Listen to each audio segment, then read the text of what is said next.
Bonjour à tous et bienvenue dans ce podcast. Aujourd'hui, c'est le 4e numéro. Nous sommes très heureux de vous retrouver encore une fois de plus. Merci à tous ceux qui partagent, qui commentent, qui likent et merci à tous ceux qui viennent de nous découvrir. Merci, vous êtes dans Autour d'un verre et je ne suis pas seul aujourd'hui. Je suis avec mon acolyte de tous les jours. Bonjour Bouli. Salut Simon et salut à vous qui nous suivez, qui nous écoutez dans ce podcast. Tu as dit que c'est le 3e numéro, c'est ça? Le 4e, je crois.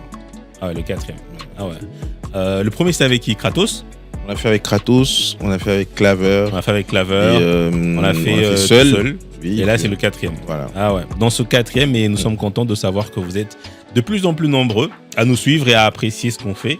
Exactement. Vraiment, le concept, il est simple. Hein. On est autour d'un verre, entre potes. Ouais.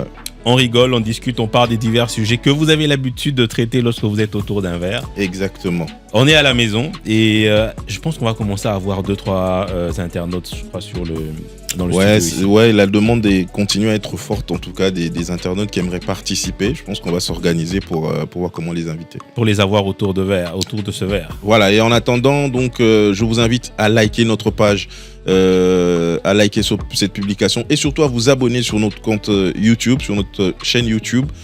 Abonnez-vous, activez la notification, c'est un tout petit geste, vous vous abonnez, comme ça vous êtes au courant chaque fois qu'on poste une vidéo, un nouvel épisode et vous ne manquez de rien, surtout commentez, likez, donnez-nous de la force, c'est tout ce qu'on vous demande, ça coûte rien, c'est moins cher et ça vous fera plaisir. Alors, on est prêt, Bouli, on commence, on a une tonne de sujets mais qu'on va parler, je sens qu'aujourd'hui ça sera beaucoup très sportif dans les sujets qu'on va aborder.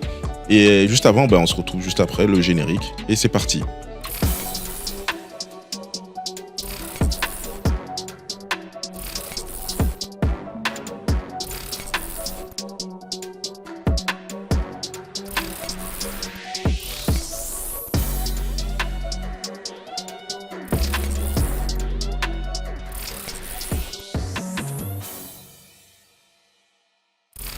Voilà, nous sommes de retour ici, on va commencer, mais juste avant, on aimerait quand même faire un petit clin d'œil à tous ces internautes, en tout cas certains qui nous donnent beaucoup de force et beaucoup d'amour dans les commentaires sur les réseaux sociaux. Je rappelle que nous diffusons également sur les réseaux sociaux, sur TikTok, sur Facebook et sur YouTube. Alors Bouli, est-ce que tu as quelques commentaires devant toi, des gens qui ont dit des belles choses sur le podcast ?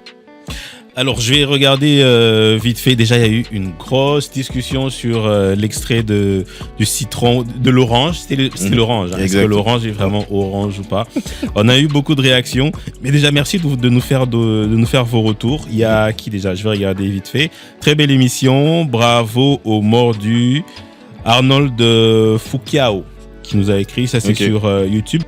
Christian Ndonzao qui a dit aussi bravo à vous pour la qualité. Il y a Karine Ilunga qui nous a dit bravo.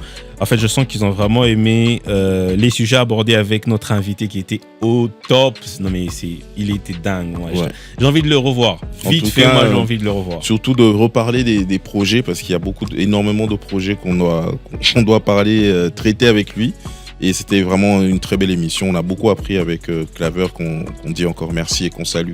Ah, c'est bien de recevoir ce type d'invité parce qu'au-delà de sa casquette de comment on l'appelle? De régisseur, de réalisateur et tout ce qui va avec, tu sens que le mec il a une base forte, le gars il a des projets, le mec il est vraiment solide. Exact. Et souvent on a cette image de se dire mais ces gens-là c'est des aventuriers, ils sont juste dans le divers. C'est pas que du divers, il y a de la profondeur dans leur contenu.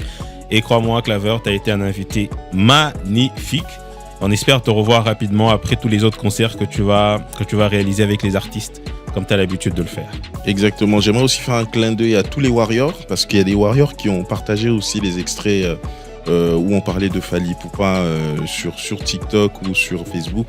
J'ai vu également la page Strong Kin qui a également partagé l'extrait. Donc, merci. Voilà, merci à tous ceux qui ont aimé ce qu'on a fait et qui continuent à partager nos contenus. On va faire vraiment notre maximum pour vous offrir le meilleur des contenus avec des discussions de qualité toujours autour d'un verre, avec une bonne humeur, comme vous aimez. Yes, je prends les quelques derniers commentaires, ça c'est surtout sur Facebook. Le mood est tellement bon. Ça c'est Van Kitamba. Merci à toi Van pour le commentaire. Et surtout, il y a un qui a dit, Bass Guliano qui nous dit, les autres dépendent de pays. Donc ça dépend du pays. Il y a des pays où l'orange est orange, des pays où l'orange est jaune. Merci à toi pour ta réaction. Il y a des oranges jaunes, oui. Ça c'est Hervé Mukendi. C'est pas l'orange, plutôt le pamplemousse qui est jaune. Voilà. Banane et tétéri. Rosine Bimbakila. Elle a dit qu'elle aimerait bien être invitée un de ces quatre. Ouais, je laisse la responsabilité à Simon. C'est lui qui va gérer la partie invitation. On va gérer tout ça. Il y a qui encore? Sébastien aussi Saint-Pierre qui nous dit j'attends toujours mon invitation. Ouais, c'est vrai que ça sera un gros délire de vous avoir avec nous et de discuter de manière aussi ouverte et détendue sur tous ces sujets. Voilà, donc ça sera un grand plaisir de vous avoir. Bientôt, on va organiser tout ça et en tout cas, vous êtes les bienvenus. Du moment que vous avez des sujets, des contenus intéressants, des arguments aussi, la porte est ouverte à tout le monde. Voilà, nous sommes de retour et on va parler de ce premier sujet. Donc je disais, on est vraiment axé sport aujourd'hui. Et pour ce premier sujet, on va parler boxe. Alors, Bouli, la question est celle-ci. Martin Bacolé mérite-t-il beaucoup plus de considération dans le monde sportif de la RDC? Alors ça c'est la question qui se pose aujourd'hui, en tout cas que nous on se pose par rapport à ce qui s'est passé cette semaine. Je rappelle que Martin Bacolé a battu l'Américain Jared Anderson par KO au 5e round le 4 août dernier, donc je pense que c'était à Los Angeles. Voilà, donc c'était le dimanche 4 août. Le combat de boxe s'est déroulé au BMO Stadium de Los Angeles, justement aux États-Unis, dans un combat de poids lourd en 10 rounds. Et le boxeur congolais a envoyé son adversaire 2 fois au tapis. D'abord au premier round, ensuite au 5e et au dernier round. Alors, KO, en tout cas, Bacolé était champion. Et je rappelle qu'il est actuellement, à l'heure où on tourne cette émission, il est arrivé, je pense, hier à Kinshasa. La question, vite fait, pour toi, Bouli, Martin Bacolé mérite-t-il beaucoup plus de considération dans le monde sportif de la RDC? Alors, moi, je dirais oui. Je sais pas toi. Donne-moi ta position avant que je te donne des arguments. Est-ce que tu es d'accord qu'il mérite un peu plus de considération? En tout cas... Alors, moi, je suis partagé sur la question. Je dis pas qu'il ne mérite pas. Et en tout cas, il mérite parce que il a toutes les qualités d'être un champion, il se bat très bien, en tout cas de ce côté-là, il n'y a pas de souci. Moi, c'est son image qui me dérange un tout petit peu parce que j'ai... Quand tu dis son image, c'est par rapport à l'affaire 100 000? Exactement, par rapport à l'affaire 100 000 $, mais aussi à l'affaire... bon, pas à l'affaire, mais à chaque fois où il est obligé de faire des... En tout cas, je ne sais plus s'il le fait, mais en tout cas, il est obligé de faire des demandes de soutien, on va dire, pour ne pas dire de mendier, mais de demander de l'argent directement comme ça via les réseaux sociaux. Des fois, il y a des lives, j'ai besoin qu'on me donne de l'argent, Et moi, ça me dérange un peu. À son niveau, je pense qu'il ne devrait plus faire ça, qu'il ne doit pas faire ça. Et c'est ça qui me dérange, surtout quand chaque fois que je vois son nom, je le vois encore comment on lui donne des liasses de 100 000 $, qu'il met dans sa banane, qu'il prend la moto directement où il est ri à l'aéroport. Et je trouve que voilà, c'est ça qui entache un petit peu son image. Pour toi, tu trouves ça dérangeant pour son image de champion. Voilà. Ok, je peux te comprendre. Mais par contre, moi, je pense qu'il mérite vraiment beaucoup plus de considération. Parce que Martin Bacolé, en ce moment, sans vous mentir, je sais qu'on a eu des grands boxeurs dans ce pays, mais avec ce qu'il a fait, à moins que je ne me trompe et que j'ai pas eu le temps de faire toutes les recherches, c'est quand même l'un des tops niveau mondial. Oui. Il a emmené ça à un autre level. Je sais pas si c'est parce qu'aujourd'hui il y a les médias et qu'il y avait avant des boxeurs qui ont aujourd'hui la notoriété et qui ramènent le drapeau congolais aussi loin. Pour moi, Martin Bacolé mérite toute l'attention du sport. Je ne parle pas de toute la RDC. Je ne dis pas que voilà, le conseil des ministres, Madame Premier ministre va prendre la photo de Martin Bacolé et dire aujourd'hui on ne parle que de lui. Non. Mais le ministre de sport peut mettre un peu plus d'attention parce que ça importe l'étendard du pays. Exactement, je suis d'accord avec toi parce que je rappelle quand même qu'il totalise 22 combats chez les professionnels. Okay. C'est-à-dire qu'il a 21 victoires et une défaite. Ouais. C'est pas rien. Donc, il est actuellement classé numéro 1 mondial de la WBA. Et cette position pourrait l'offrir donc l'occasion de concourir à un titre mondial. En tout cas, un titre de champion du monde. Tu vois ce que je veux dire? Et il faut noter que sur les 21, c'est au moins 16 KO, s'il vous plaît. Voilà. Donc, 16 par KO et c'est vraiment pas donné à tout le monde. Donc, sur le plan, ce que je te disais tout à l'heure, sur le plan du sport, il n'y a rien à dire. Sur le plan du sport, c'est quelqu'un qui évolue très bien, qui a une vision. Et moi, ni têter cette histoire de 100 000 $, cette histoire de demander de l'argent. Tu ne penses pas qu'il a besoin vraiment du soutien? C'est pour ça qu'il s'est rendu compte qu'on ne lui donnait pas ce soutien. Du coup, il commence à le demander. Aujourd'hui, on a vu l'histoire avec les JO, par exemple. Les basketteurs américains qui sont partis. On a vu que l'État congolais a mis les moyens pour qu'ils soient dans les meilleures conditions parce qu'ils partent représenter une nation. Voilà, mais c'est pas forcément lui donner de l'argent en cash. Tu vois ce que je veux dire? Est-ce que pour le soutenir, lui, il faut qu'on lui donne de l'argent en cash? C'est ça le problème, tu vois. Moi, j'ai du mal à voir. On va en arriver là sur les JO. À savoir qu'il y a eu 100 000 balles qui sont sorties pour lui en cash, mais il n'y a pas eu il y a pas de salle où les gars qui sont allés au JO pour s'entraîner, tu vois ce que je veux dire. Ils s'entraînaient au stade de Martyrs, ils n'ont pas d'endroit, ils n'avaient pas d'endroit adéquat pour s'entraîner, tu vois ce que je veux dire. Ça veut dire qu'il y avait des fonds, mais il n'y a pas de volonté. Il y a l'argent qu'on a donné à quelqu'un, qui est parti, et il y a toute une équipe qui devait aller au JO, qui savait qu'ils vont aller au JO, mais qui n'ont pas d'endroit où s'entraîner, tu vois ce que je veux dire. Je suis d'accord avec toi, très d'accord avec toi, mais il faut qu'on se comprenne, ok? Martin Bacolé est un champion. Aujourd'hui, il y a beaucoup de joueurs déjà en international qu'on aimerait bien voir dans l'équipe de la RDC et se disent, mais moi je préfère aller en France parce qu'on va me mettre dans les bonnes conditions. Je préfère aller jouer pour la Suisse, je préfère aller jouer pour les États-Unis parce que je serai dans les meilleures conditions. Vous avez un gars comme Martin qui n'a pas attendu vos conditions pour brandir le drapeau congolais. Il est allé tout seul. Il a fait. Aujourd'hui, il a eu sa notoriété. Est-ce que vous voulez me dire qu'on ne devrait pas lui donner 100 000 $? C'est pas comme si on le payait, c'est pour le mettre dans les bonnes conditions. Oui, mais non, le problème, afin qu'il fasse un plus, afin qu'il donne encore davantage. Non, c'est là que je suis pas d'accord. Mais les 100 000 $, c'est pas pour Martin. Si, c'est pour lui. Les conditions dans lesquelles il doit travailler, voilà. C'est pour payer un coach, c'est pour travailler avec les meilleurs équipementiers, avec les meilleurs équipements, excusez-moi, avec les meilleurs, bref, avec tout ce qu'il faut. Voilà, c'est là que je ne suis pas d'accord parce que s'il faut faire ça, il faut faire un endroit pour que tous les boxeurs aillent justement s'entraîner là-bas. Mais ils ne sont pas de la même trempe. Non, mais on va pas considérer les gens de la même façon. Il a commencé comment? Ils sont tous humains, d'accord. Voilà, ils sont tous congolais, d'accord. C'est ce que je dis. Mais Martin Bacolé a un level un peu plus supérieur. Bon, si demain, il a fait ça tout seul. Ok, si demain, moi, je deviens aussi boxeur et que je me bats à gauche et que je deviens aussi champion, donc il faut aussi qu'on débourse 100 000 pour moi. Si toi, demain, après-demain, tu deviens champion, donc toi aussi, tu vois, c'est là le problème. Moi, je me dis, il faut qu'on crée un système qui va mettre tout le monde à l'aise. C'est-à-dire qu'il y a des matériels, il y a des endroits, il y a toutes les conditions dont on parle pour que justement, ils puissent s'entraîner ici dans les bonnes conditions. Et c'est pas que, voilà, parce que moi, je suis Martin, j'ai besoin d'autant, allez, on décaisse 200 000, on te donne. Demain, un Steve va sortir, je sais pas d'où, lui aussi, il crie, bon, ok, on décaisse 50 000, on lui donne. Là, ça devient bizarre. C'est là que je suis pas d'accord. Je pense qu'il faudrait qu'il y ait vraiment un système pour tout le monde, en tout cas dans ce secteur-là. Donc tu parles d'un environnement. Voilà, un environnement. Tout le monde. Voilà, j'ai pas les termes techniques, des conditions. Mais en tout cas, on met les conditions, en tout cas dans la fédération de boxe. On se dit, bon, ok, pour entraîner, pour que les gens s'entraînent, on a besoin d'une salle, on a besoin de ça, on a besoin de ça, les sparring, les matériels, les gants, les trucs, patati patata. Tout est ok. C'est-à-dire qu'on met les moyens, on crée des salles, on crée pour que les boxeurs, justement, aient un endroit où s'entraîner. Tu vois ce que je veux dire? Si Martin Bacolé nous écoute en ce moment, est-ce que tu penses qu'il devrait plutôt prendre la parole pour tous les boxeurs? Exactement. Plutôt que uniquement pour lui en disant que je défends le pays. Exactement.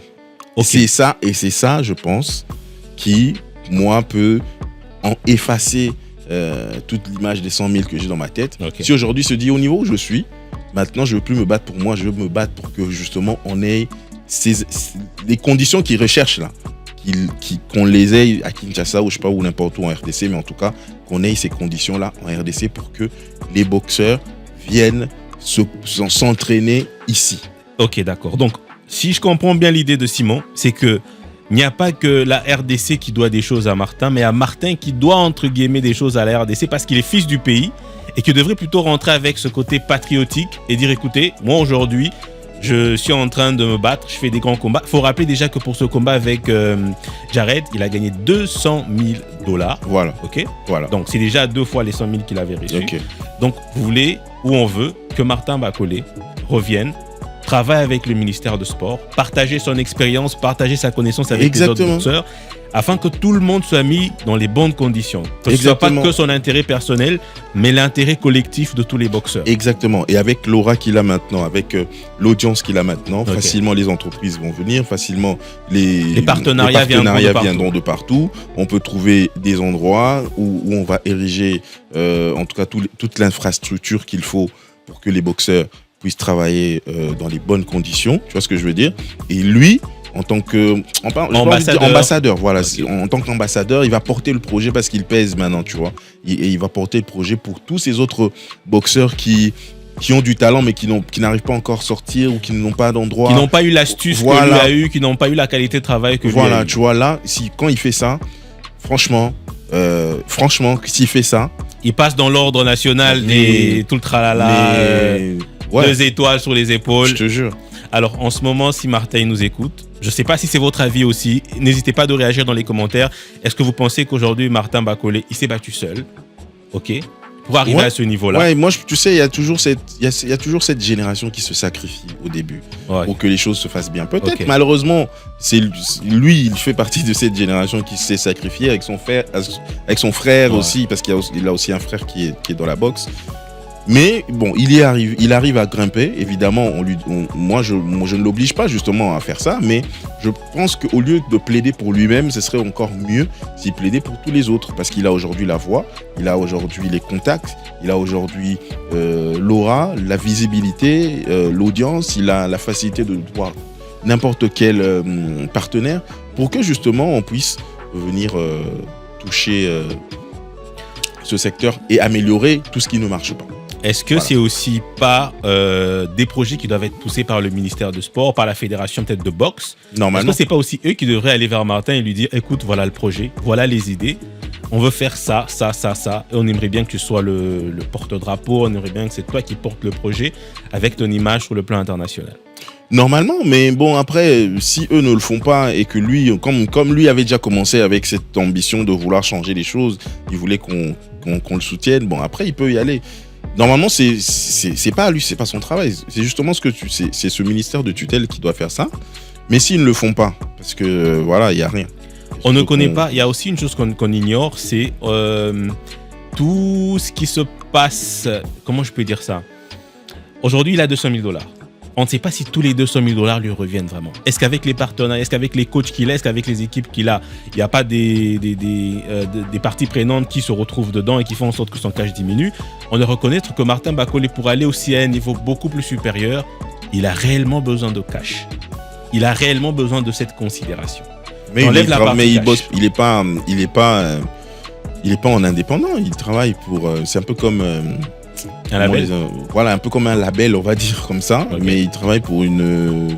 Enfin, j'ai oublié le nom, mais il n'est pas indépendant. Il vient pas de la maison pour aller boxer. Il est dans un. J'ai oublié le nom. Je pense que ça va me revenir.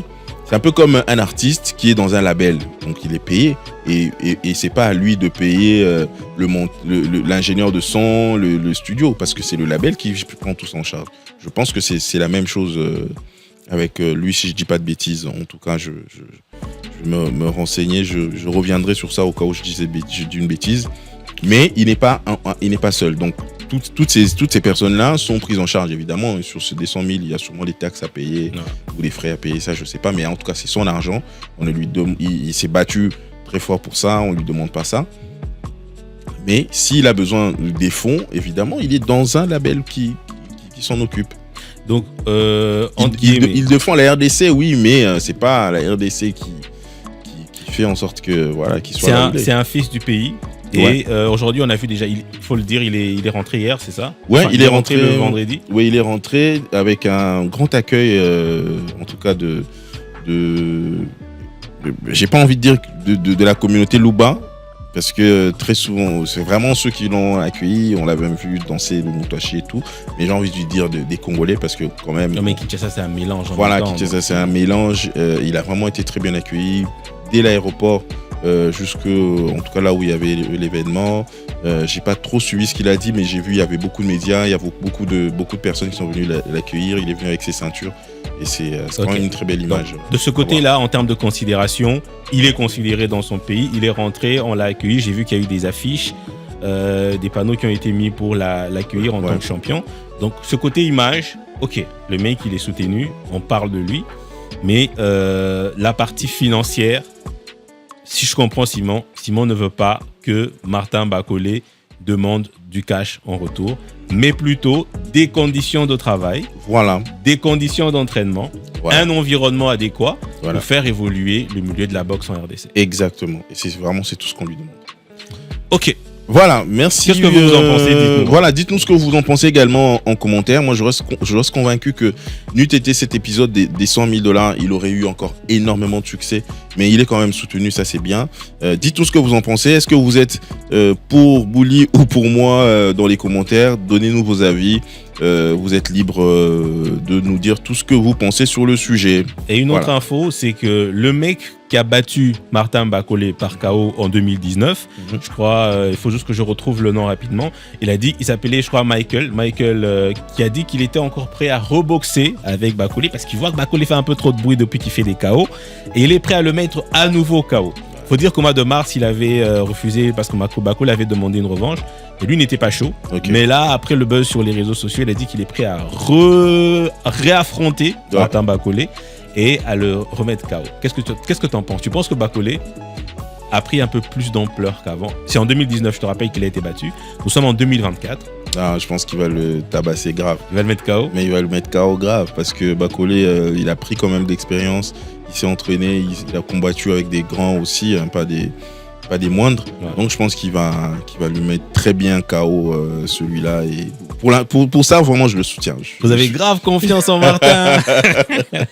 Alors, mais tu vois, avec toute cette confiance, j'espère que ça va lui donner de la force et que le ministère de Sport et que les fédérations de boxe vont vraiment se mettre ensemble pour essayer de restructurer ou de structurer les choses afin qu'on passe il faut qu'on passe un level. Il ne faut pas qu'après Martin Bacolé qu'il y ait un vide. Exactement. Il faut que ça continue comme ça, qu'on continue à sortir des pépites et que voilà, que que la boxe congolaise rayonne encore de mille feux. Tu t'imagines, juste pour finir par là, Martin Bacolé au top avec un autre boxeur au top qui vont refaire le combat de la jungle de Mohamed Ali et Foreman au stade des Martyrs. Non mais mince, dinguerie. Non, ça sera chaud quoi.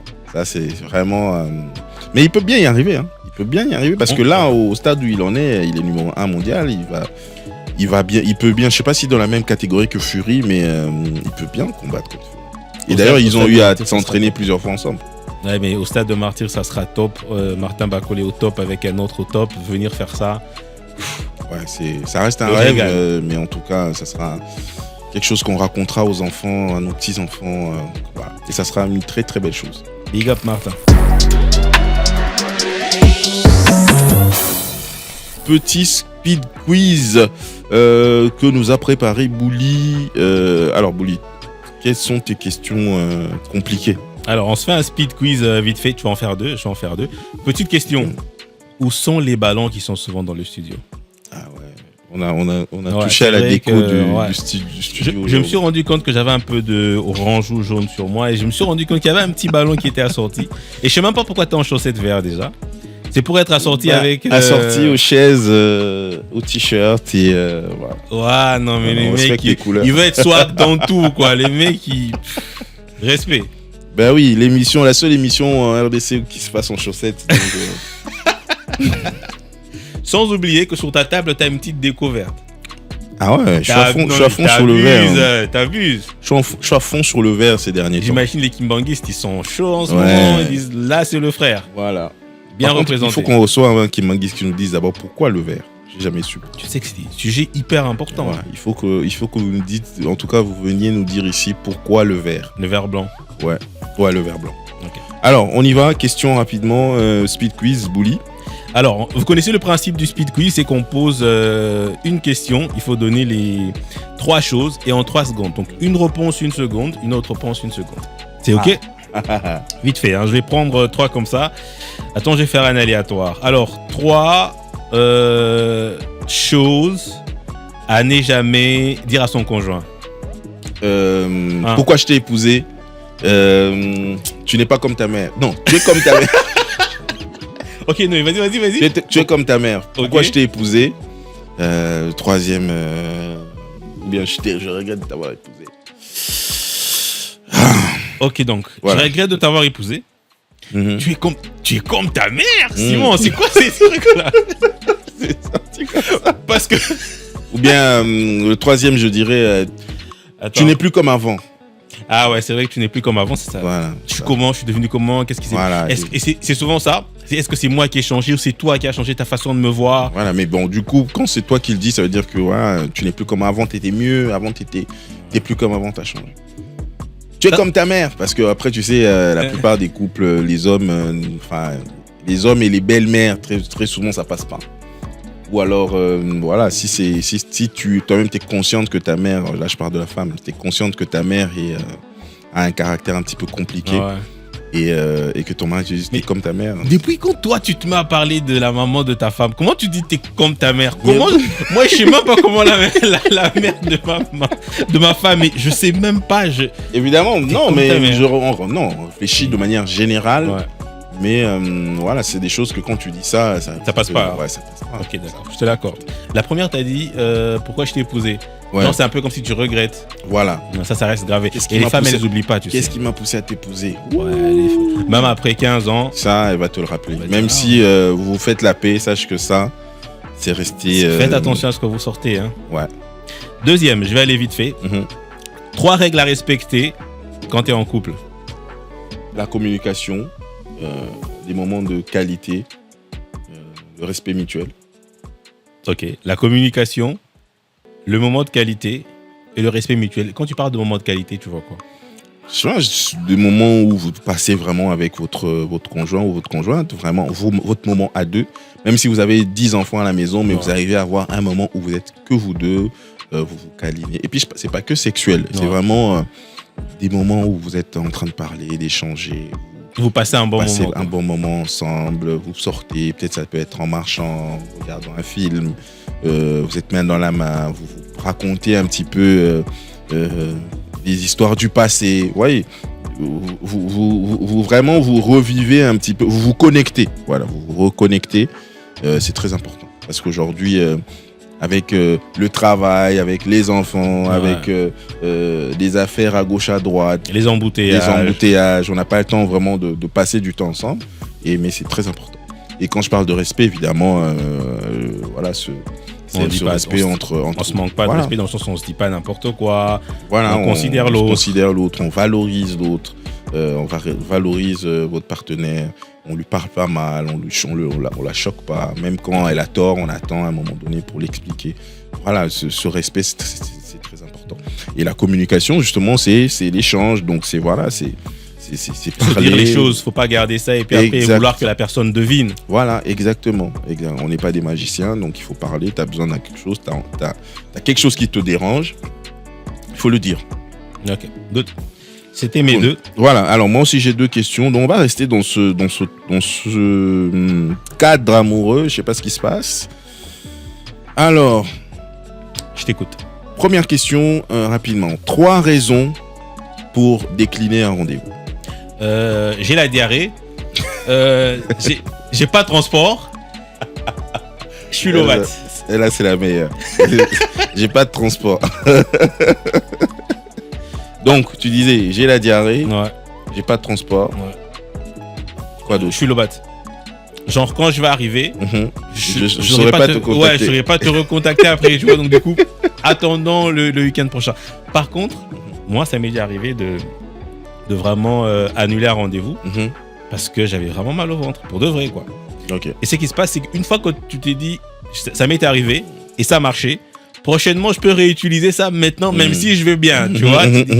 Ça, c'est crédible. En fait, parce que tu lui dis, en fait, je pense que ça marche parce que il se dit, en temps normal, il ne pouvait pas me dire ça. Ouais. Et s'il me dit ça, ça veut dire vraiment qu'il a vraiment mal au ventre et tout. Et plus tu dis un truc très perso, ouais, très perso plus qui c'est te crédible. Voilà, qui va salir ton image. Les gars se disent, non, c'est vraiment vrai. S'il me dit ça, c'est vrai. On est des pourris. C'est comme lorsque tu n'as pas envie d'aller au boulot et que tu appelles ta chef, tu lui fais un truc du genre, en fait, là, j'ai des hémorroïdes. Voilà, tu vois. J'ai une indigestion, j'arrive pas. Non, mais elle te dit. Tu vas aller aux toilettes toutes les 5 minutes. Tu n'es pas censé me dire ça, mais ouais, tu mais veux si rendre tu me dis ça, tellement crédible la chose. Faut pousser le bouchon loin. Là, c'est sérieux. Désolé à tous les managers qui vont voir ça. On vous donne pas des astuces. Voilà. Après... Alors, dernière question, rapidement. 3 signes qui prouvent qu'un homme est amoureux. Il n'arrive pas à te parler. 2. Il est jaloux. 3. Et il t'appelle tout le temps. Il n'arrive pas à te parler? Comment ça, il n'arrive pas à te parler? En fait, tu vois, il y a des fois quand t'es ah ouais, c'est vrai que j'ai dit non. Genre toi, quand t'es amoureux, t'arrives plus à parler. Non, mais juste quand t'es amoureux et que t'es pas encore avec la personne. Parfois t'es timide, parfois t'as peur de dire des conneries, parfois t'es très réticent. Généralement, moi je me suis toujours dit que les gens qui ont facile à dégainer des choses quand ils sont avec les nanas, soit c'est des bons dragueurs de ouf, soit ils aiment pas la go et il est en train de la tchatcher, tu vois. Et du coup, ils le disent à plusieurs femmes. Voilà, tu vois, c'est vraiment un refrain de écoute, tu sais, moi quand je vois tes yeux, là. Généralement, quand tu es devant une femme devant qui tu trembles un peu, parce que c'est ça en fait l'idée, c'est que quand tu es amoureux, tu te dis, est-ce que je vais lui dire, comment elle va prendre ça? Tu te poses tellement des questions, même si tu as hyper confiance en toi, t'as peur de perdre la personne. Oui, mais c'est justement ce moment-là que un autre gars va venir prendre ta chérie, il l'épouse au calme, et toi, parce que tu n'avais pas parlé, tu commences à pleurnicher. C'est pour ça que moi, j'ai rien contre vous les vrais dragueurs. Moi, je conseille toujours aux femmes.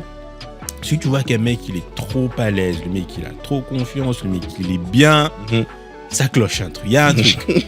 Sérieux, parce que quand t'es amoureux, tu vois, tu perds un peu les mots. Quand t'es amoureux, tu sais pas quoi dire. Je pense que, voilà, j'ai rien contre vous les bons dragueurs qui êtes très à l'aise avec les femmes. Moi, je pense que quand t'es vraiment amoureux, quand tu veux tchatcher une nana, t'es un peu hésitant parce que... Ouais. Bon, après, il y a aussi d'autres qui expriment ça différemment. Peut commencer à donner trop de cadeaux, à offrir trop de cadeaux, à être jaloux, comme tu disais, vouloir être présent tout le temps. Ça, ça prouve que le gars est parti. Ou alors qu'il te donne vraiment toute son attention, il t'écoute. Même quand tu racontes n'importe quoi, là, c'est que le gars est parti. Voilà, donc on a fini la partie quiz. Alors donnez-nous aussi également vos réponses en commentaire, répondez à toutes ces questions également en commentaire. Dites-nous ce que vous en pensez et je pense que ça va nous faire des très beaux commentaires qui vont nous faire rigoler. On termine avec cette séquence de speed quiz et on se retrouve juste après pour un autre sujet. Voilà, parlons de TikTok maintenant. Parlons de TikTok et des références TikTok pour ceux qui connaissent. Alors moi, je suis pas très fan. Je vais sur TikTok, mais je suis pas très accro. TikTok, Bouli, toi par contre, t'as listé une certaine, quelques références TikTok qu'on retrouve des fois dans nos conversations et qu'il y a beaucoup de gens qui n'arrivent pas à capter ces références-là. Carrément. Attends, mais tu dis que t'es pas quoi? T'es pas TikTok? T'es sûr que si on allait sur TikTok et qu'on tapait Simon Racha, on va pas voir Simon en train de danser sur... Écoute, j'étais au début, je voulais découvrir un peu le réseau, mais après, pas comme si j'avais vraiment le temps de... Mais c'est un réseau que je trouve très intéressant, quand même. Si, après, ce qui est sûr, c'est qu'il y a plein de choses qui marchent dessus. Tu fais une vidéo et il y a beaucoup de gens qui peuvent voir. Je pense que ça va très vite par rapport aux autres réseaux sociaux. Exact. Et ça met en valeur aussi beaucoup de chansons et beaucoup de références en termes de communication. Aujourd'hui, il y a des expressions, il y a des mots, il y a des réactions que les gens peuvent faire en société qui viennent en fait des références TikTok d'un clip, d'une émission, d'un film. D'aujourd'hui, il y a plein de coachs qui sont en train de faire des vidéos et ils ont toujours des petites mimiques, des petites réactions. C'est génial. Alors, tu nous en as collecté quelques-unes? J'en ai collecté quelques-unes des références et c'est important de les savoir parce que dans une conversation avec un pote, il est capable de te sortir ça et tu ne comprends rien. Tu percutes pas directement, tu vois. En société, aujourd'hui, il y a beaucoup de gens qui sont sur les réseaux. Il peut te dire un mot ou une phrase ou même faire un signe et tu te dis, mais tu dois comprendre directement. Tu dois être capable de comprendre. Tu es en communauté, mon gars. Tu dois être capable de comprendre. Voilà, donc je vous fais un 5. Je suis sûr que tu en connais quelques-uns. Ok. Quelques-unes de références. On y va. Première. On ne pleure pas. C'est interdit de pleurer. Interdit. Si tu pleures, c'est trop grave. Ça, c'est culte. Exact. Ça, je connais. Ça, vraiment, c'est un Camerounais, je pense. Hein. Je pense que c'est un Camerounais. C'est un genre de coach en entrepreneuriat qui expliquait, dans le contexte, c'est vraiment, il expliquait un truc, c'était par rapport aux femmes, ou si ta femme se sépare de toi, quelque chose comme ça, on ne pleure pas. C'est interdit de pleurer. Si tu pleures, c'est trop grave. Aujourd'hui, interdit de pleurer. Surtout les interdits qu'il dit là. Avec l'accent camerounais. Ouais, c'est clair qu'aujourd'hui, quand tu discutes avec quelqu'un, ça peut être sur n'importe quel sujet, on peut être en train de parler d'un truc qui t'est arrivé. Et je te dis, Simon, on ne pleure pas. C'est interdit de pleurer. Interdit.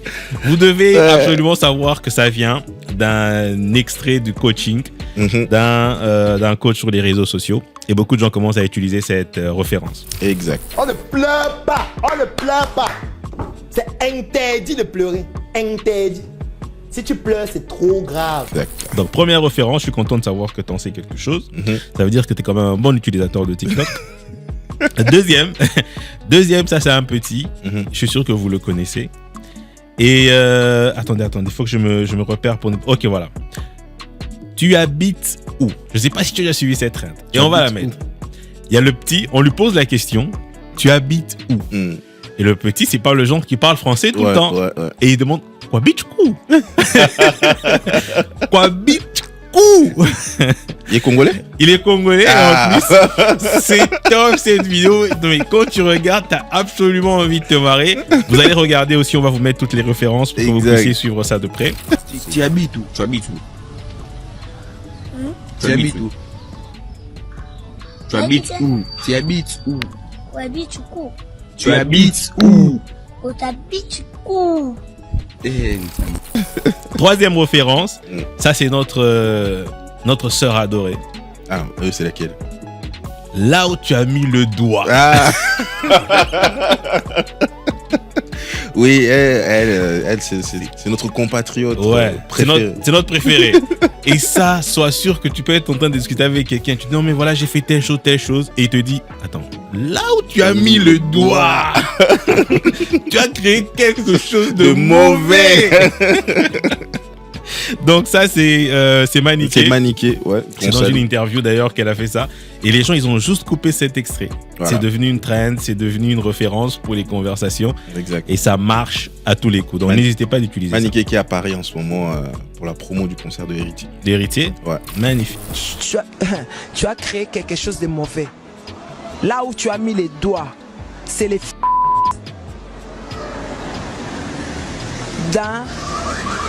tu as mis les doigts dans le des cobas. Comment on appelle coba en français? La tortue. Voilà. Alors, on continue. Ça, c'est un autre petit aussi que vous connaissez sûrement, avec sa mère. Ça, là, j'ai faire. Tu crois pas? Il croit pas. Ah non, tu crois pas. Ouais, je connais. Tu connais ça, je connais. Tu crois pas. Tu crois pas. Il est fait, tu crois pas. Et la maman, elle dit, je crois pas. Le petit est en train de faire. Ça, c'est ivoirien. Ouais. Et c'est aussi parmi les choses que vous pouvez utiliser dans une conversation avec les potes. Mon cher, tu vois le truc là, je vais le faire. Tu crois pas. Tu crois pas. Il croit pas. Surtout quand tu arrives à faire ça, c'est le summum, tu te dis, c'est bon, je t'avais dit que j'allais le faire. Maintenant, faut me croire. Oui, bébé. Il ne croit pas. Il ne croit pas. Il faut faire voir. Il dit il ne croit pas. Il faut faire voir. C'est un quadrillage. Il ne croit pas. C'est bon comme ça. Continue. Voilà.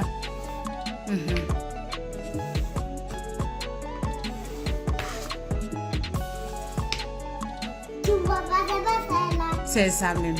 C'est ça. Il y a son visage. Hey. On va finir par le dernier. C'est aussi un truc congolais. Et je pense qu'en termes de référence sur TikTok, la RDC, on a quand même un truc en plus. C'est la fameuse phrase ou la fameuse conversation de Adoyou et son invité, où il dit à la dame, tu es très bien habillée ce soir. Avec la voix. Avec la voix. Hein. En train de manger le fameux gâteau. Ouais. Je sais même pas d'où est venu ce concept de bouffer un gâteau à chaque émission. Enfin, c'est un placement de produit qu'ils font. Ok. Mais ouais, j'adore quand ils sont en train de manger et puis les questions qu'ils posent. En fait, l'ambiance devient bizarre tout d'un coup. C'est quoi cette ambiance? Et il fait le fameux. Reprends. Tu es très bien habillé ce soir. Très classe. T'aimes trop le luxe. Et la femme, elle est gênée, tu vois, elle dit, oh waouh, non, j'aime pas parler de ça. Et puis il y a le moment où il goûte le gâteau et puis il dit, tu aimes bien sucer? Non mais les gens ils adorent ces séquences et je pense que c'est parmi les séquences qui ont rendu son émission aussi intéressante, aussi vivante. Je te jure que c'est parti.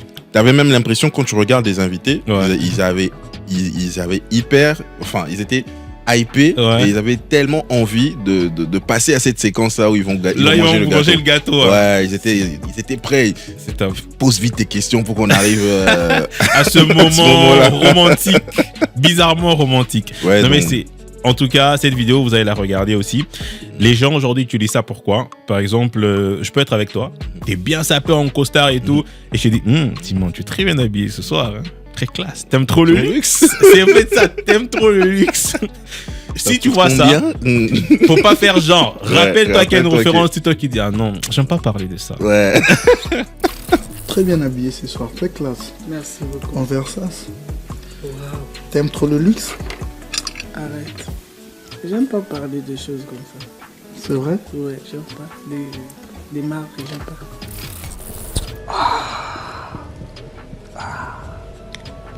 C'est bien. C'est trop bon. T'as goûté?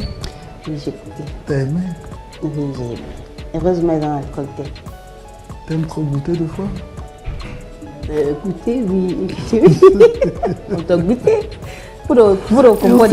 Voilà un peu les références qu'on voulait absolument vous dire et que vous devez absolument connaître. Voilà, et si vous en connaissez d'autres, n'hésitez pas de les mentionner dans les commentaires. Et on va les récupérer peut-être à l'émission prochaine. Exactement, très ravi de découvrir d'autres références TikTok que vous aimez. Carrément.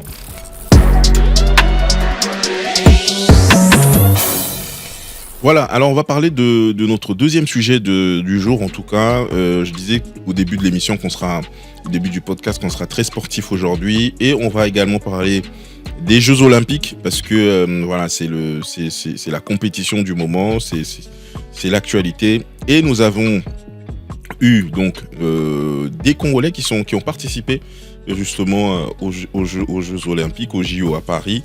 Alors, de manière générale, qu'est-ce que tu en as pensé? Déjà, avant de parler de manière générale, il faut déjà se dire, ou même pas faut se dire, faut savoir que la RDC est le seul pays qui n'a gagné aucune médaille. Ça déjà. Le seul pays à n'a gagné aucune médaille. C'est vraiment sur la liste des pays, c'est au dernier quoi. Ok. Donc il y a les 80e, il y en a beaucoup qui ont gagné au moins une médaille. Après, au niveau de la RDC, si vous allez sur Google, il y a un trait. Donc c'est pour dire que... Mais je pensais qu'il y avait un sportif dans les jiu-jitsu ou un truc comme ça. Alors voilà, les gens ont fait confusion, ont prêté confusion. Il ne s'agissait pas des JO, mais d'une autre compétition à laquelle participait ce Congolais-là. Okay. Donc ce n'était pas du tout les JO Paris 2024. Ok. Important de le signifier. Donc on n'a eu aucune médaille. Il y a eu, je vais vous donner la liste des participants. On a eu Marcella Sakobi. On a eu Brigitte Mbabi, qui était à la natation. Marcella, elle était à la boxe. Aristote Apelenga. On a Divine Massandi. Au niveau de judo, on a eu Arnold Kisoka. À l'athlétisme, Dominique Moulamba Lasconi. Voilà. Donc du coup, on est parti au nombre de 6. Et sur les 6, on n'a même pas ramené une seule médaille. Déjà, c'est vrai qu'en termes de nombre, ça ne nous a pas facilité la tâche parce que participer à 6 donne moins de chances que de participer à 80, à 60, à 40. Exact. Donc, plus vous êtes dans des disciplines, plus vous avez les chances de gagner des médailles. Alors, qu'est-ce qui justifie le fait qu'on n'a pas remporté même une seule médaille de bronze même? Excuse-moi, mais moi je dirais la performance. On est d'accord qu'on n'a pas été performant. Il y a des pays comme le Maroc, l'Algérie, la Zambie, l'Éthiopie, ils ont gagné des médailles. Je pense pas qu'on n'a pas eu on a des athlètes qui sont capables de le faire, mais est-ce qu'ils ont été dans les conditions? Exactement, ça revient sur ce que je disais, on disait au début de l'émission, les conditions en général pour permettre à ce que ces athlètes puissent s'entraîner. C'est illogique qu'on envoie des gens qui ne se sont pas entraînés et qu'on attend peut-être. Moi je dirais même pas du tout parce qu'ils n'ont pas été dans les conditions qu'il faut. On a vu des images, mais ils ne se sont pas entraînés dans les conditions. Voilà, on a vu des images de la boxeuse par exemple qui s'entraînait au terrain au stade des Martyrs. Okay.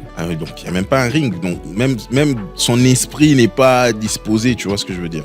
Donc ils sont pas entraînés dans les conditions qu'il faut et c'est illogique, comme je disais, d'attendre des résultats au même titre que la Chine, au même titre que les États-Unis, au même titre que la France, au même titre que bref tous ces athlètes qui eux se sont vraiment entraînés dans les conditions qu'il faut et pendant 4 ans. Tu vois ce que je veux dire? Voilà, les JO, ça se prépare dès la fin des premiers JO. Généralement, les athlètes, ils prennent 2-3 mois de repos, le temps de se reconstituer, et après, ils se lancent au boulot. Ils se lancent au boulot pour préparer les JO qui vont arriver. Et vous, peut-être que c'est 3 mois avant ou 6 mois avant que vous allez commencer à prendre ça au sérieux pour commencer à vous entraîner et pas dans les conditions qu'il faut. Et puis, on attend le résultat. Alors moi, franchement, je serais hyper content de recevoir un des athlètes qui a participé au JO dans ce podcast pour qu'on en discute, qu'on en parle, qu'il nous dise un peu comment ça s'est préparé, qu'est-ce qui s'est passé sur place. On a vu notre fameuse boxeuse Marcella qui a été excellente, mais après c'était sur une décision de juge. Mais vous voyez qu'elle a le potentiel, elle est capable d'aller plus loin et elle a même pleuré. On l'a vu ses larmes, on a senti que c'était une dame qui avait donné tout dans sa préparation et qui était prête à affronter la personne qui était en face d'elle. Voilà. Et sur une décision de juge, d'ailleurs qu'elle n'a pas compris et que beaucoup de gens aussi n'ont pas compris, elle a perdu ce combat-là sur décision de juge. Au-delà de ça, on aimerait bien avoir un athlète pour qu'il nous explique est-ce que la préparation était à la hauteur, est-ce qu'on a eu le temps d'étudier les autres athlètes avec qui on allait s'affronter. Voilà. Est-ce qu'on a eu le temps de voir comment ils se battent? Est-ce qu'on a eu le temps d'étudier tout ça pour être prêt sur le ring? Parce que pour un pays comme la RDC, l'un des plus grands pays, en termes de foot, on a vu que les Chancels Mbemba sont en train de pousser encore le drapeau de la RDC plus loin, que ce soit à l'extérieur ou même avec l'équipe nationale où on était 3e. On voit qu'en termes de boxe, il y a notre fameux Martin Bacolé qui est là, qui est en train de défendre les couleurs de la RDC. Nous sommes un pays du sport. Exactement. Et même du côté de la NBA aussi, on a eu les équipes, nos léopards de la NBA qui s'étaient très bien défendus lors de la récente compétition et dans les clubs aujourd'hui, il y a le TP Mazembe, il y a V-Club, au niveau africain, c'est des gars qui sont en train de faire des belles choses. Mais est-ce qu'on ne peut pas avoir cette constance dans tout? Parce que pour la RDC, aller au JO et revenir sans médaille, c'est de la honte. Voilà. C'est honteux. Et même au-delà de ça, mais même la façon de perdre, tu vois par exemple comme le judoka qui a abandonné carrément sur une prise de soumission. 30 secondes après le début du match. Bon, il y a tout ça. Moi, je me dis peut-être que est-ce qu'ils étaient vraiment prêts? Est-ce qu'ils avaient ce mental de guerrier? Tu vois sans complexe, quand tu vois les Américains venir, tu te sens. Il y a eu de la préparation. Voilà, tu sens que les gars, ils sont venus pour repartir avec les médailles d'or. Ils sont pas venus blaguer. Et tout a été mis en place pour que justement tout se passe comme ça et qu'ils repartent avec les médailles. Après, nous comparer avec les Américains, c'est un peu poussé, on est d'accord. Non, je compare pas, mais prenons l'Éthiopie, prenons la Namibie, prenons la Zambie. Au moins, on est sûr que sur les athlètes qu'on va envoyer, il y a des gars qui peuvent bien se positionner. Exact. Parce qu'on va les mettre dans les conditions qu'il faut. Est-ce que c'est le top des tops en ce moment? Est-ce qu'ils ont été préparés avant de fouler le sol français pour aller représenter la RDC? Les gars, ils vont venir sûrement, je pense qu'on va peut-être les recevoir un de ces 4 qui nous explique ce qui s'est réellement passé. Pourquoi on est parti et on est revenu sans aucune seule médaille. Voilà, en tout cas, ça sera avec plaisir qu'on les recevra ici pour échanger autour d'un verre sur toute l'expérience avant les JO et aussi pendant les JO évidemment. Et on espère que, en tout cas, les autorités compétentes vont prendre ce sujet à cœur et qui vont vraiment faire en sorte que prochainement, qu'on ne soit pas obligé d'aller comme ça, tout en sachant déjà qu'on va pas réussir. Ouais. Parce que moi j'ai l'impression qu'en allant déjà les gens savent que bon. On part faire de la figuration. Voilà, et ça, je pense que pour un pays grand comme la RDC, il y a moyen qu'on puisse faire mieux. Il y a du talent et je pense que même les athlètes qui sont partis nous représenter, ils ont le potentiel. Ils ont certainement le talent. Mais est-ce qu'on les a accompagnés psychologiquement? Est-ce qu'on les a accompagnés sur le côté matériel? Est-ce qu'on les a accompagnés financièrement? Parce qu'après, tu peux être là en train de te battre, mais à la maison, pour nous douter à la maison, à part la farine. Voilà. Tout ça, ça affecte le cerveau. Exact. Et quand tu es un sportif de haut niveau, parce que là, c'est le haut niveau, tu as besoin d'être à l'aise. Moi, j'ai suivi des athlètes européens, ou encore d'autres athlètes africains, qui ont dit qu'ils ont eu des moments avec des psys. Avant le match, il y en avait qui n'avaient plus le moral. Mais après avoir passé 30 minutes avec un psy, ça c'est bon, c'est reparti dans la tête et elle est montée avec un autre mental. Voilà, dites-nous également ce que vous avez pensé de la performance de nos athlètes congolais au JO de Paris 2024. Dites-nous en commentaire ce que vous en avez pensé. Et si vous avez des suggestions, si vous avez des conseils, n'hésitez pas à les mentionner en commentaire et à les taguer également, comme ça qu'ils puissent voir aussi cet extrait et qu'ils puissent venir ici. En tout cas, le plateau est ouvert pour qu'on puisse échanger avec eux, parler de tout ce qui entoure cette compétition internationale.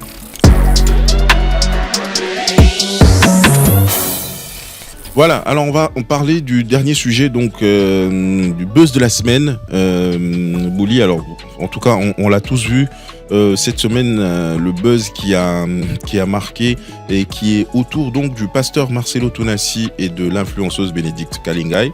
Alors je rappelle le contexte, en tout cas pour ceux qui ne le savent pas. Alors le pasteur Marcelo a perdu récemment son épouse, Maman Blanche, il y a près de 2 mois en tout cas, et vraiment une nouvelle qui a brisé le cœur de beaucoup de gens.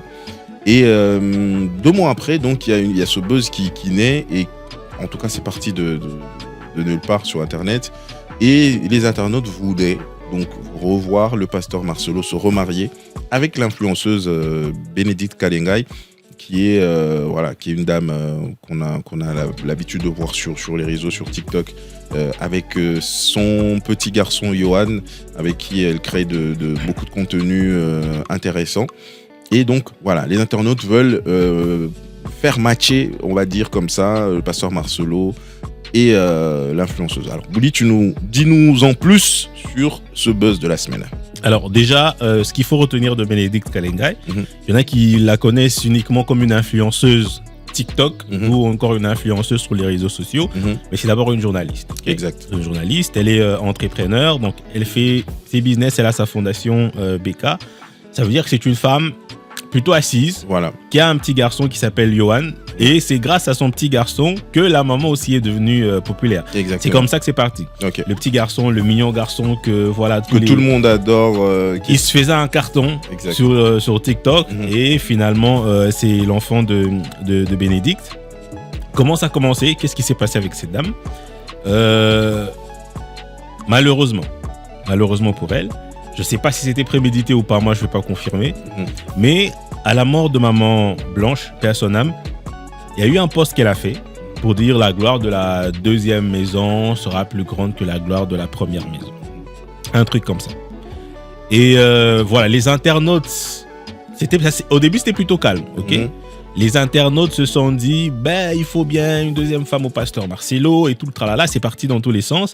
Et il y avait des gens qui commençaient à la recommander. C'est en fait les internautes qui mettaient en commentaire, ouais, en tout cas, toi tu seras la 2e femme de Marcelo, toi tu seras... Chacun a compris ça à sa façon, mais on ne sait pas pourquoi elle l'a dit, sûrement qu'elle faisait allusion peut-être à autre chose, ou c'était allusion à ça. Voilà. Mais elle ne se positionnait pas, je pense pas en tout cas qu'elle se positionnait comme étant la future femme. Non, je pense que en tout cas la connaissant, je ne connais pas personnellement, mais connaissant les contenus qu'elle a l'habitude de publier, vu ses contenus, vu la journaliste qu'elle est, elle ne peut pas se prédisposer, s'exposer ou comment on va dire, s'auto-proclamer future 2e femme du pasteur Marcelo. Je pense, en tout cas, elle ne fera jamais quelque chose comme ça. Mais vraiment, c'est aussi ça, Internet, c'est aussi ça la vague des gens sur les réseaux sociaux. Donc, ils vont partir sur un post de quelqu'un qui l'a fait peut-être pour se marrer. Et voilà, ça va partir dans tous les sens. Et aujourd'hui, donc, c'est devenu viral. Tout le monde en parle. Il y a des photos qui sont collées. Ouais.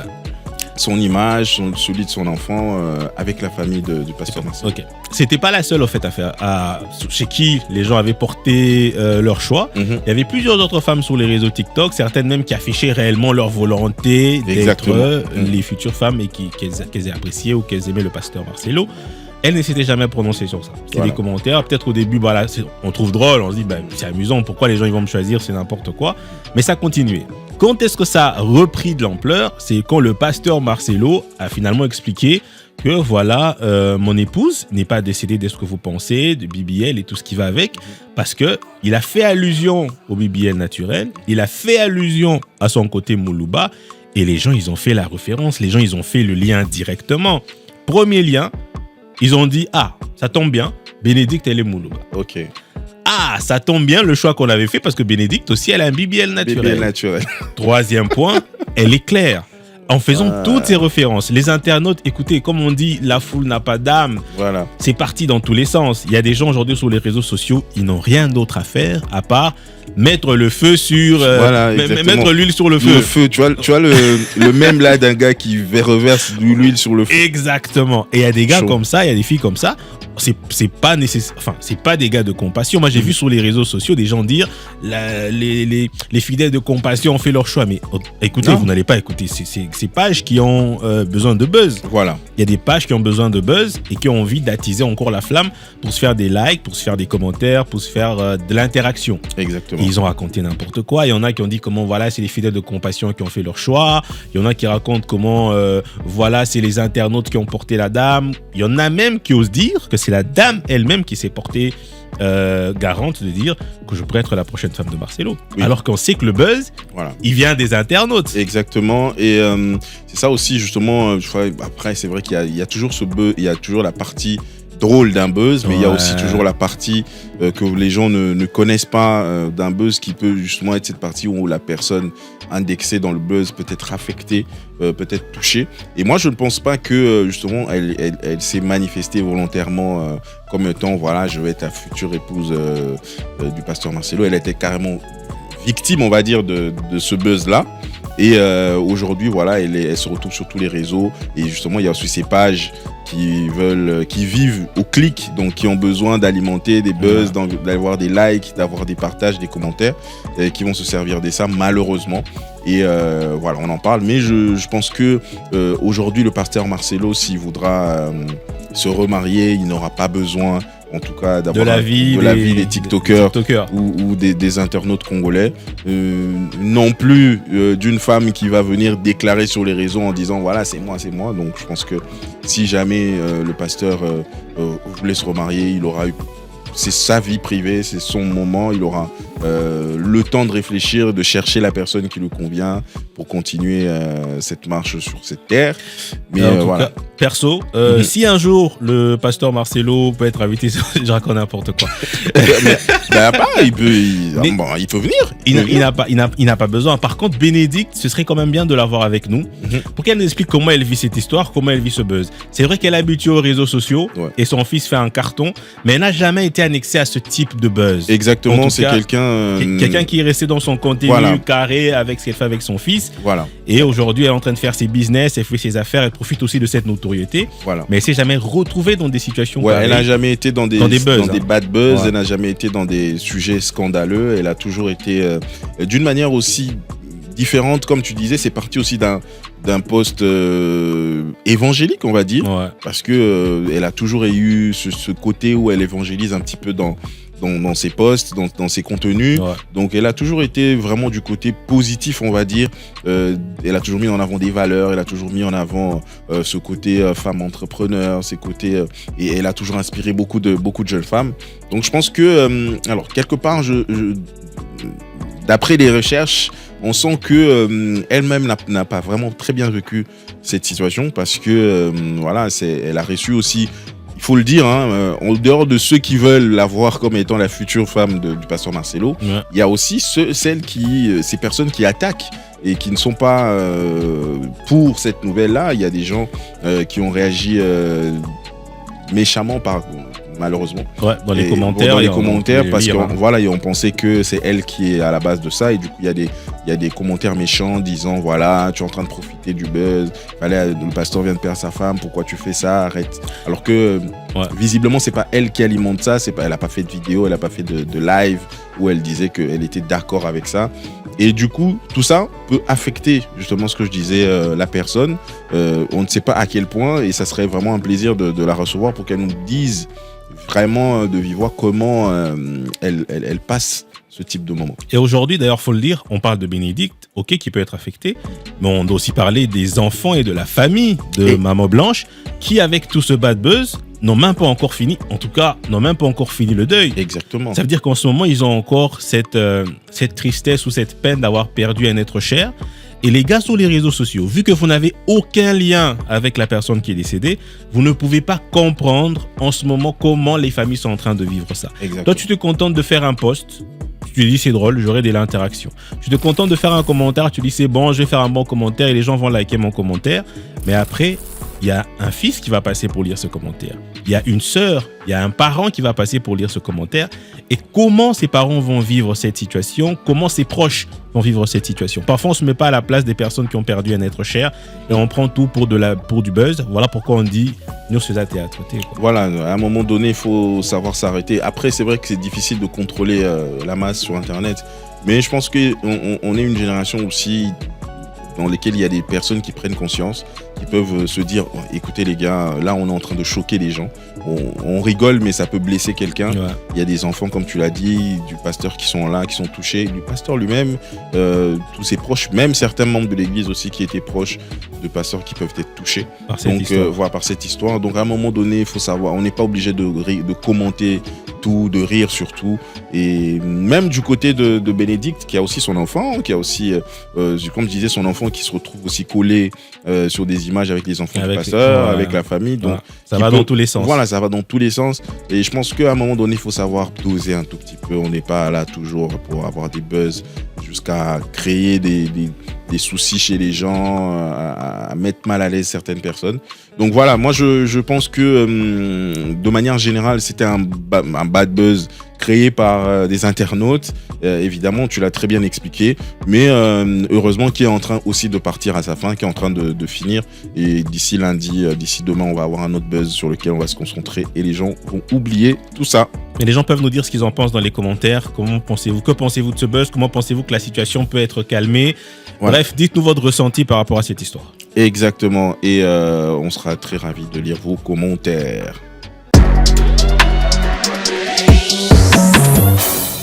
On va se faire comme d'habitude le carton rouge et carton vert pour finir ce podcast Simon Roichat. Ouais. Alors, vite fait, on va se dire, je vais te demander quels sont tes cartons rouges et cartons verts. Vous connaissez le principe, hein, les cartons rouges, c'est la chose avec laquelle tu n'as pas été du tout d'accord. Le carton vert, c'est la chose avec laquelle tu as été d'accord, qui était top. Et le carton jaune, c'est ce qui peut s'améliorer. Voilà, donc on y va. Simon, dis-nous quels sont tes cartons rouge, vert, jaune, à qui tu les distribues? Alors, mon carton rouge de la semaine, je vais donner vraiment, je dirais, aux gens qui créent des embouteillages, parce que les embouteillages à Keene, c'est devenu encore... pourtant, on est dans une période où les enfants ne vont pas à l'école, mais les embouteillages continuent à grimper parce que justement, il y a des gens qui roulent dans tous les sens, qui respectent pas les codes de la route. Mais non seulement ça, il y a pas seulement ce côté-là, il y a aussi les routes qui ne sont pas asphaltées, qui sont en chantier. On a commencé à arranger une route et puis on arrête à un moment au milieu. Ça crée des embouteillages. Donc voilà, tu es obligé de quitter à 6h juste ou à 5h30 chez toi. Si tu veux arriver avant 8h, si tu quittes à 6h juste ou 6h30, tu vas arriver à 9h, à 10h. Alors, tu as un trajet de 30 minutes normalement. Donc voilà, tout ça, c'est vraiment mon carton rouge, c'est aux faiseurs de embouteillages, que ça soit les personnes qui roulent, donc qui respectent pas les codes de la route, mais aussi les autorités qui doivent arranger les routes pour que vraiment nous puissions rouler dans les bonnes conditions. Là, tu es sur le carton rouge. Ouais. Ok. Mon carton vert. Mon carton vert, alors je vais le donner à Madjabou. Madjabou Gospel pour l'organisation du concert qu'ils ont fait. Malheureusement, ça c'est vraiment un autre sujet. Il y a eu des morts au concert de Mike Kalambaye, mais si on reste sur vraiment le concert lui-même, je pense que c'était le meilleur concert que la RDC n'a jamais eu, en tout cas en RDC, au niveau du podium, au niveau de la présentation scénique, au niveau de vraiment de comment ça s'était préparé, même si tout n'a pas été fait également, mais c'était très bien. J'ai trouvé que c'était bien. J'étais dans le stade.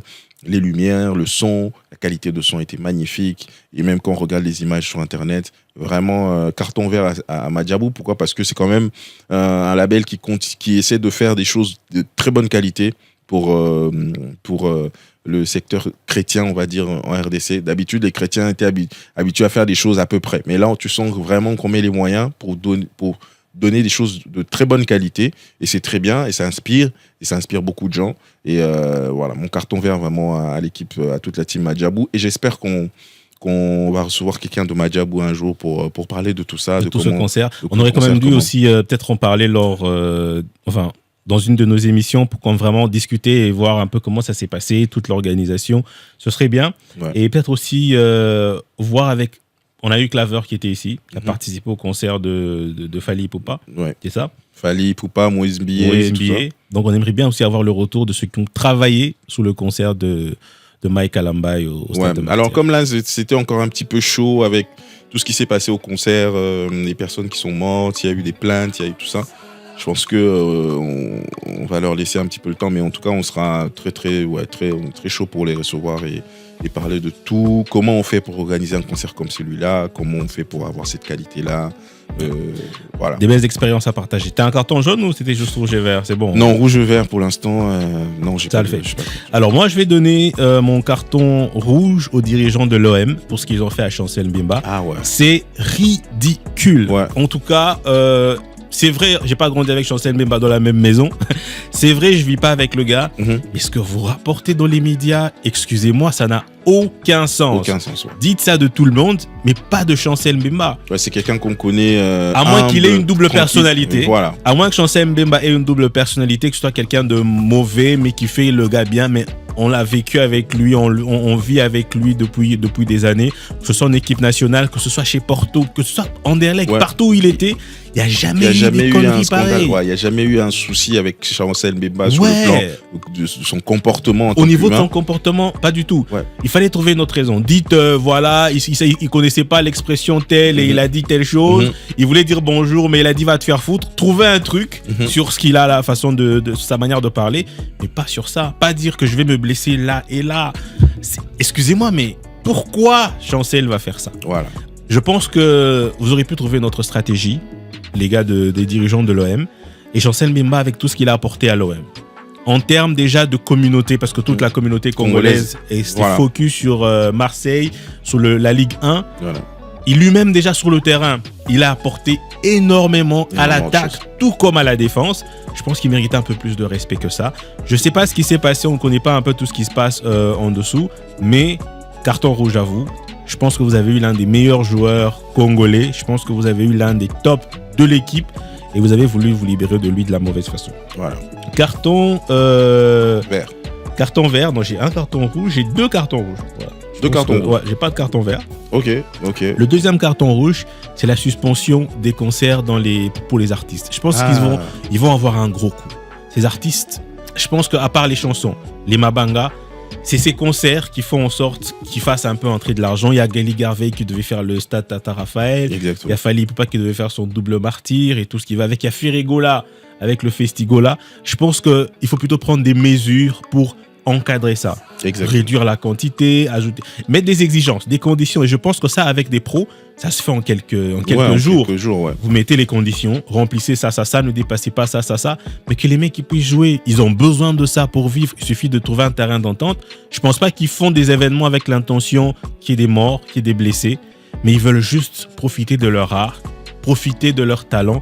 Et le ministre de la Culture ou le ministère de la Culture devrait se battre vraiment énormément. Exactement, parce que... Pour que ça change, ou plutôt pour que ça revienne à l'ordre et que les gars puissent faire leur chose. Surtout que moi, j'ai pas compris cette décision du fait d'annuler les activités non sportives et de garder les activités sportives. Quand c'est un match, il y aura toujours ce même plein qu'il y a dans le stade. Voilà, mais régulé. Voilà, il est régulé. Pourtant, on sait que dans les matchs, d'ailleurs, les gens sont vraiment chauds. Les gens viennent même avec l'intention de provoquer les adversaires et tout. Ce qui est différent dans un concert, les gens viennent pour s'amuser, ils viennent pour écouter de la bonne musique. On peut réguler ça. Voilà, on peut réguler ça. Donc, ouais, je suis très d'accord avec toi pour ce carton. Carton rouge, ils ont vraiment besoin de ça, les artistes. Pensez à eux, pensez à leur art, pensez à toutes ces personnes qui mangent avec eux, toutes ces personnes qui travaillent avec eux, toutes ces personnes qui vont travailler sur ces projets, qui vont devoir nourrir des familles. Voilà. Et je pense que ça sert à rien d'annuler comme ça à quelques jours des projets c'est des personnes qui ont investi, qui ont payer tout ce qui est comme taxe, tout ce qui est comme tout ce qui est demandé pour ça des mois en avance, et comme ça à quelques jours des événements tout annulé, c'est vraiment des pertes pour ces producteurs là et c'est pas très bien pour l'image de la culture congolaise. C'est fait pour moi.